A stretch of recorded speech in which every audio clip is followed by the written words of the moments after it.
México subordinado. La subordinación en la etapa neoliberal. Tercera parte. 1976 y 1982. 2 años crisis para acabar con el Estado nacionalista. Sección 6. Echeverría, derramando la sal sobre el césped.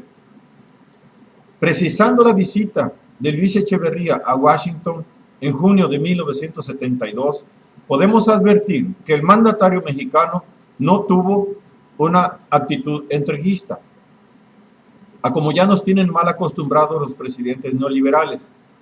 No se puede negar que Luis Echeverría, ante Richard Nixon y ante el Congreso de los Estados Unidos, se plantó para defender los intereses de la nación, comenzando en específico por el caso de un problema habido con el agua residual que los vecinos del norte le arrojaban a México provenientes del río Colorado, aguas degradadas por su uso agrícola, salitrosas, las que llegaban a México acorde con lo establecido en un tratado acordado desde 1945, en el que se estipulaba que México recibiría 620 millones de metros cúbicos de aguas vírgenes al año por 1.230 millones contaminadas.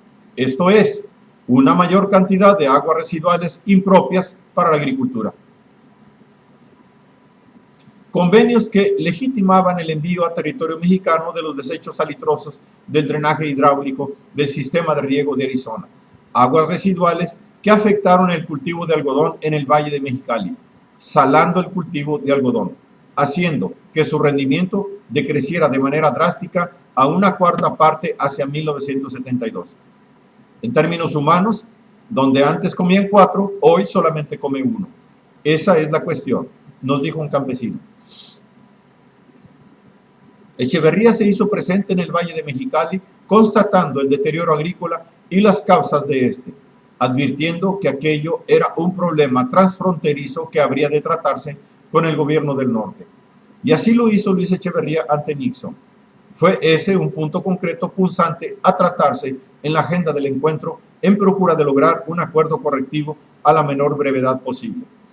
Dijo Echeverría ante Nixon que no le parecía que los estadounidenses emplearan audacia e imaginación para resolver complejos problemas con las potencias rivales y no se ocuparan de resolver sencillos problemas con su amigable vecino del sur.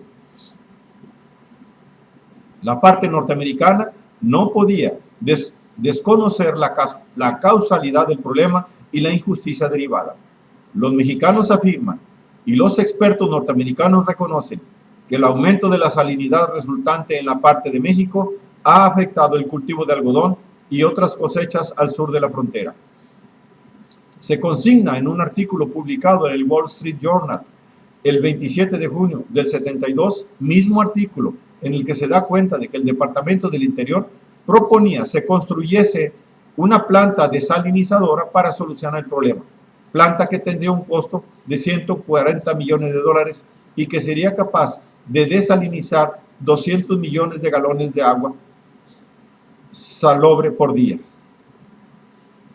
En la reunión con Luis Echeverría, Nixon se dijo dispuesto a proceder a que su país incrementara la cantidad de agua de buena calidad que pasaría por la frontera, pero los de la Casa Blanca se negaron en un principio a que se mencionara lo referente al caso de la declaración conjunta emitida de manera oficial, alegando que el tema afectaría la soberanía de los estados del sur-oeste y que el disgusto que esta referencia causara podía afectar la imagen de Nixon ante sus electores republicanos en la región.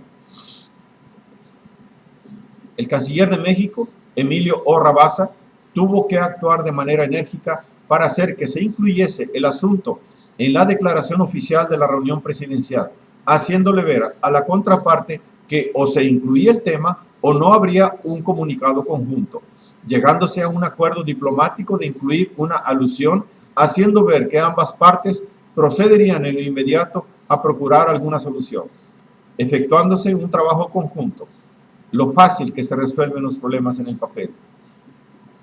Innegable es también el hecho de que Luis Echeverría en el Congreso de los Estados Unidos argumentó en favor de la defensa de México ante el problema causado con el agua degradada.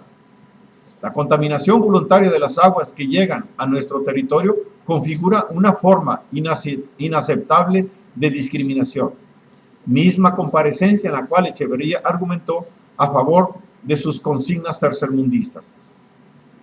El principio de coexistencia pacífica ha surgido como una autolimitación de las grandes potencias a que obliga la amenaza nuclear y que les aconseja la ardua competencia económica que libran entre sí. El fin de la Guerra Fría no será, empero, el inicio de una etapa de concordia, mientras se excluya de sus beneficios a los países débiles. Los países del tercer mundo aplauden toda gestión y todo acuerdo que tienda a reducir las tensiones internacionales, pero observarán con recelo los pactos entre grandes potencias que no consideran el derecho o el interés de las naciones menos desarrolladas. Ningún equilibrio puede fundarse sobre la inconformidad de la mayor parte de los habitantes del mundo.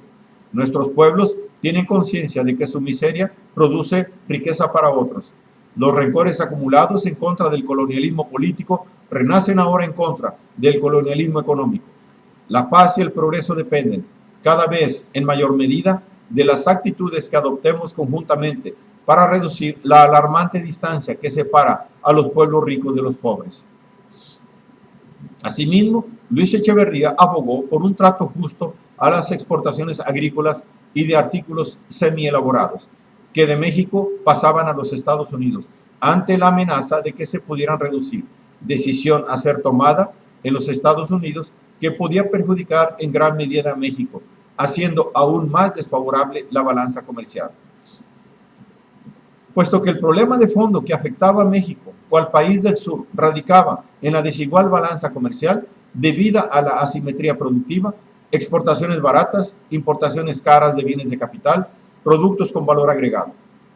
Por lo que en el recinto de la OEA, Echeverría le plantea a los representantes del continente el que se procurase una apertura a los legítimos intereses nacionales en lo concerniente a la independencia y soberanía de países como Chile, de Allende y del propio México, haciendo notar la conducta de ser un ministro de las colonias de carácter pro-estadounidenses, exhortando a que se transformase en un foro abierto en que se debaten posiciones diferentes, como un mecanismo capaz de conciliar y otorgar unidad relativa a políticas soberanas, cuando que en realidad funciona como departamento de sumisión de soberanías ante el imperio, en un entorno continental en el que se hacía indispensable el que se respetase el derecho de los estados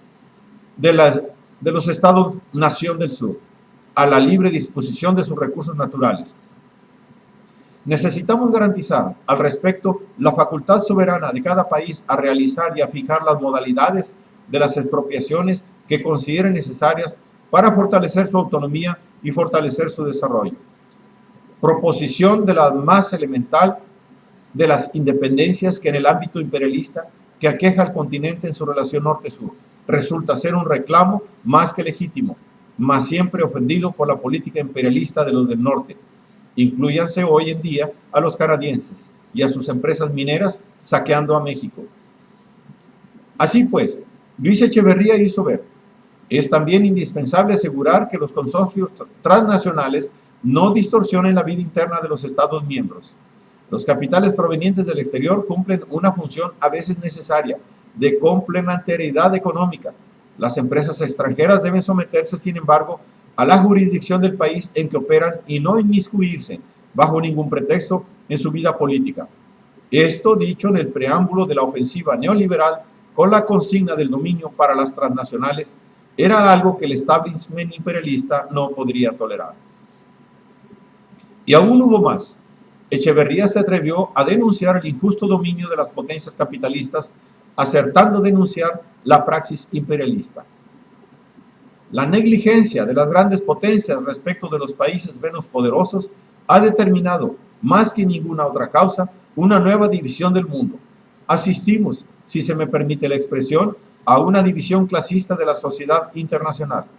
Los centros del poder mundial, aún los más antagónicos, están concertando las decisiones capitales de nuestros días, frente a las tendencias oligárquicas que prevalecen en el orden internacional. Se ha vuelto necesaria la acción conjunta de los países del llamado tercer mundo.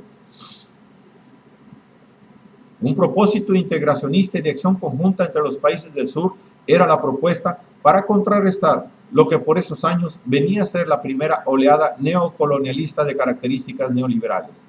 Sabemos que unidos podremos conquistar una mayor participación en los frutos del progreso comercial, financiero y tecnológico. Desunidos, en cambio, veríamos forjarse a nuestras espaldas un nuevo y arbitrario reparto del poder y la riqueza. Justo lo que se está cocinando en los emporios imperiales y lo que habría de venir, el canto del cisne del Estado nacionalista pronunciado en Washington. Casualmente, Luis Echeverría no hacía sino proponer el antídoto histórico, cual desideratum proclamado desde un principio por Simón Bolívar, la unión de la patria grande de lengua iberoamericana para defenderse de los embates del norte. Habiendo recién pasado el primer año en el que la crisis iniciaba su afectación, acicateando políticas intervencionistas de corte neoliberal transnacionales, los propósitos de Luis Echeverría, así como de manera más efectiva y congruente la política económica llevada a cabo por Salvador Allende y el gobierno de Unidad Popular, le resultaban, por lo menos decir, desagradables a los intereses imperialistas y por tanto se pasaba a combatirlos a través de las agencias intervencionistas. Al año siguiente procederían a aplastar el régimen de Allende a pedido de las transnacionales, como es ya consabido, en la conjura más descaradamente cometida y ya probada de ofensa imperialista norteamericana contra un pueblo latinoamericano. Más allá de las expresiones manifestadas por Nixon en el Salón Oval sobre Luis Echeverría, aptas para una grabación oficial, el establishment norteamericano no le debió parecer que el pretendido líder tercermundista en las barbas del tío Sam expresara consignas y propuestas políticas que de llevarse a cabo chocarían con los impulsos imperialistas en proceso.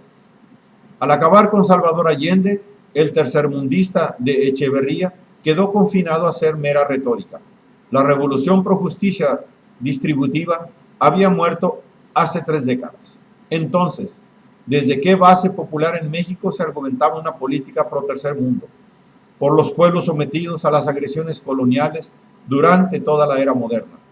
Candil de la calle y oscuridad en la casa. Así se resumía la política de Echeverría. Por aquellos años, un cartón de naranjo lo hacía ver. La revolución languidecía. Sus derivados institucionales caducaban ante la presión que la crisis exprofeso ejercía sobre el Estado para que la economía de sustitución de importaciones, la economía mixta, que aún con sus imperfecciones no dejaba de tener un carácter nacionalista, fuese finiquitada para abrir paso a la privatización neoliberal. Pero Echeverría no dejaba de ser un presidente molesto, al que habría que moverle el tapete con la CIA. ¿Se arrepintió Luis Echeverría de su cordial sumisión manifiesta en privado ante Richard Nixon en la oficina oval de la Casa Blanca tras el asesinato de Salvador Allende? De cierto que da un giro en la política externa en la segunda parte de su sexenio y un distanciamiento del régimen de Nixon, lo que se facilitaría porque el pillo de Yorba Linda entra en problemas a partir del caso Watergate, teniendo su Watergateazo en la primavera del 73, iniciándose un proceso que lo conduciría a renunciar en la primavera siguiente, quedando desacreditado su gobierno y el establecimiento estadounidense.